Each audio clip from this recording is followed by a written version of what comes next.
Potter. Welcome to H8 News. I'm Jasper. And I'm Hannah.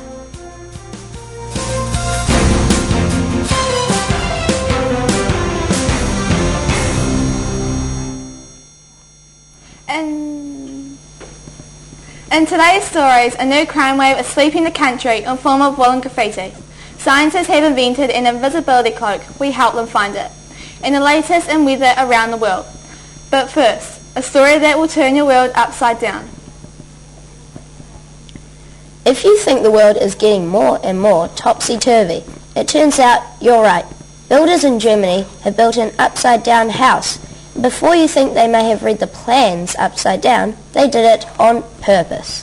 The wacky abode was built as a tourist attraction as well as being a comment on the state of the world. The house is 23 feet tall and rests on its roof. It has steel beams in the attic inside the house. There are beds screwed into the ceiling, upside-down wardrobes, an upside-down kitchen, and even an upturned bathroom. Though it's not known if anyone has tried to have a bath in it or go to the toilet, normally a house like this would take 3 weeks to build. This one took over 4 months because workers kept getting confused by the strange angles on the walls. Many tourists visiting the house complain of feeling sick and dizzy after just a few minutes inside. We now cross over to our reporter Vindia, who is inside the house. How are you feeling, Vindia?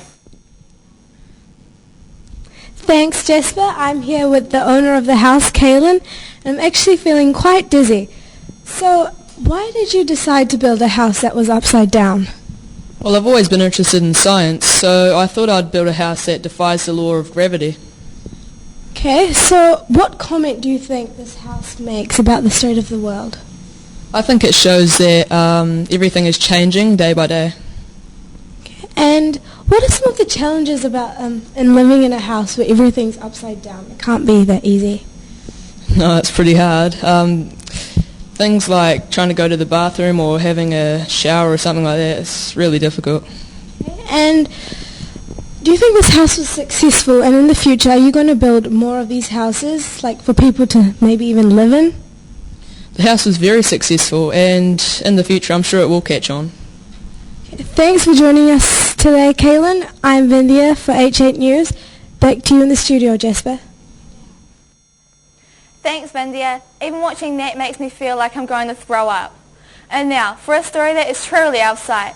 Look out, Harry Potter. The world of science is catching up to the world of magic. Scientists in Europe have created a 3D invisibility cloak, which can hide objects by bending light waves.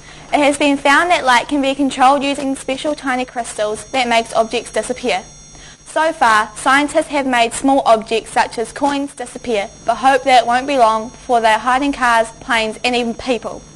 People have always dreamed of making themselves invisible. One top scientist says, the possibilities are endless, and we are very excited. However, since inventing the invisibility cloak, the scientists have been having trouble finding it. As soon as they put it down, it just disappears, the inventor of the cloak said.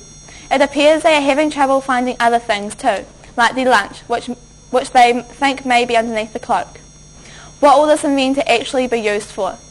Hoping to see through the reasons behind the invisibility cloak. Here is our on-spot reporter Bob with more on this story. Hello, I'm Bob and I'm here with Jacinta. And I'm afraid Dinosaur Jimmy could not make it today. But I'm right here. Well, that surprises me. So, and these are the 2 scientists behind the invisibility cloak. And what made you want to invent this invisibility cloak? Well, I'm a big fan of Harry Potter, and I love the videos, so I decided to make a cloak just like the one in the movies. So can you show me how it works by hiding the mic, maybe? Yeah, just like this. Bends and refracts light. Oh, it's pretty cool.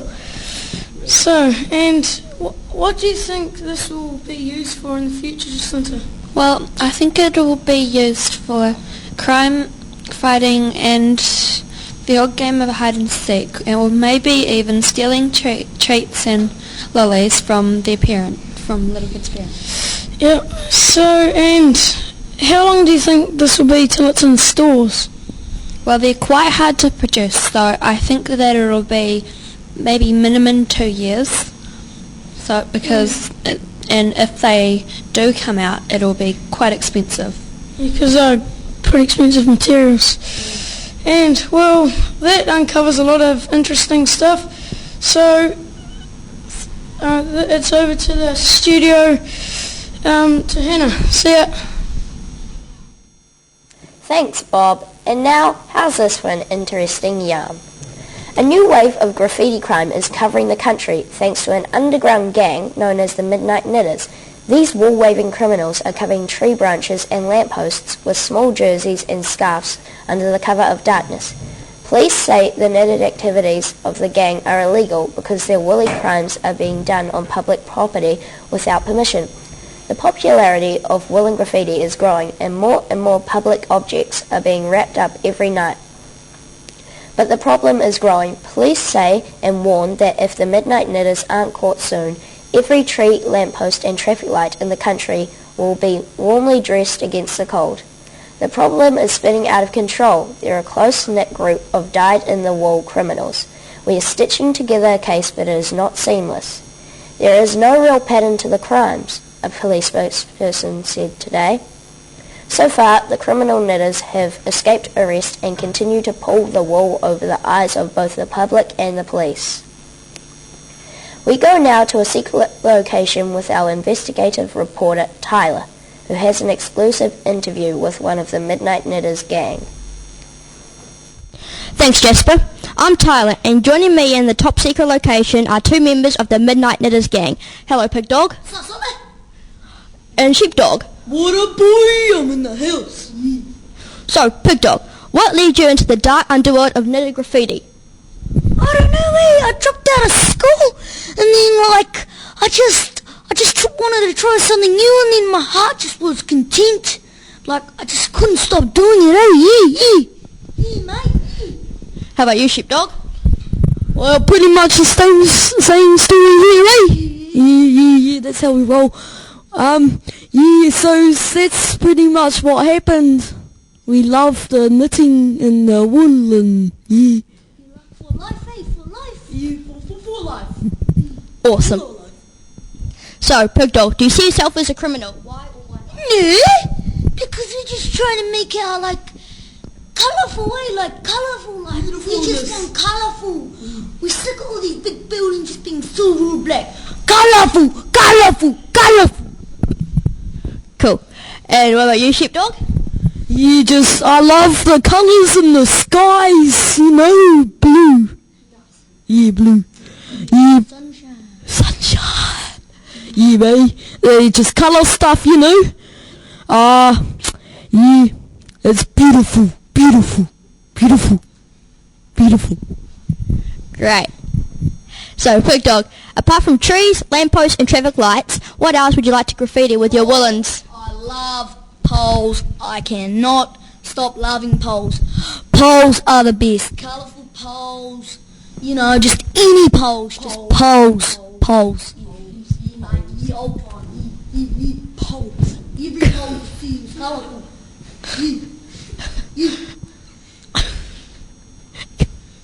Okay, awesome. And what about you, Sheepdog? I like colouring cars, colourful cars. What's the point of having one colour when you can have two? I even knew how to say two a while ago. Because two is a good amount of colours to be together. Yeah.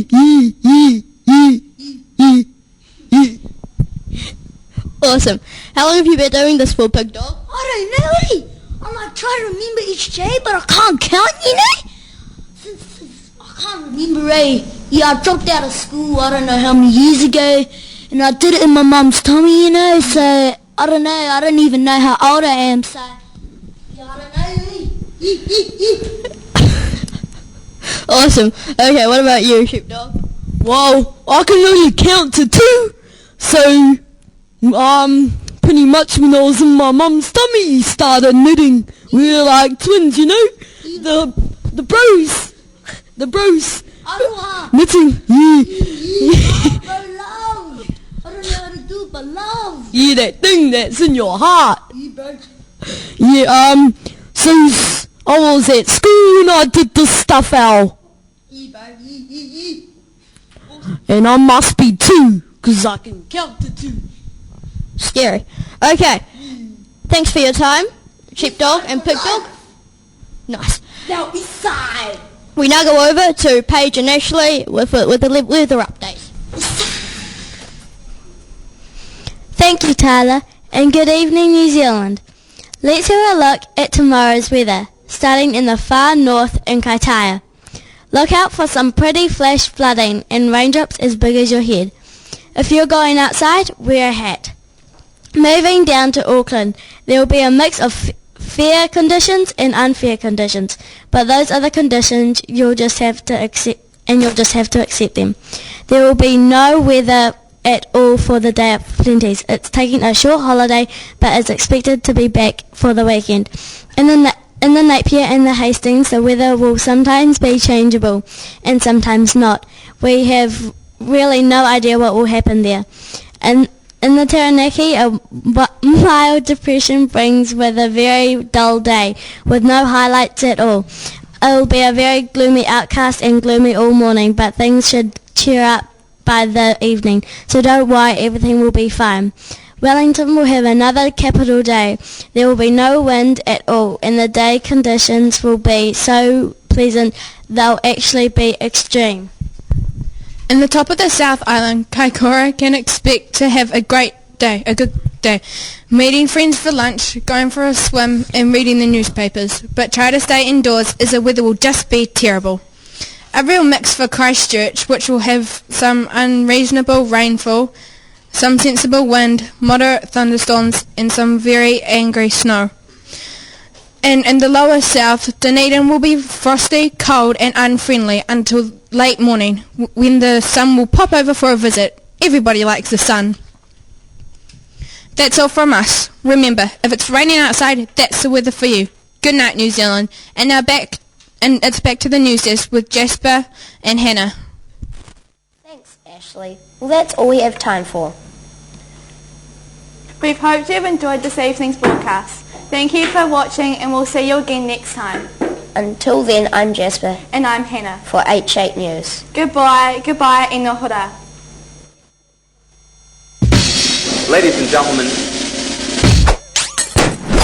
Roll the camera. Okay.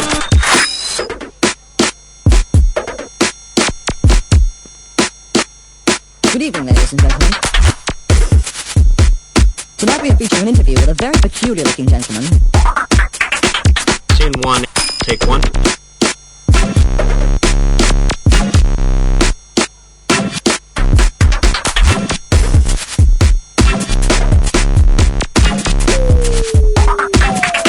Scene 1, take 2.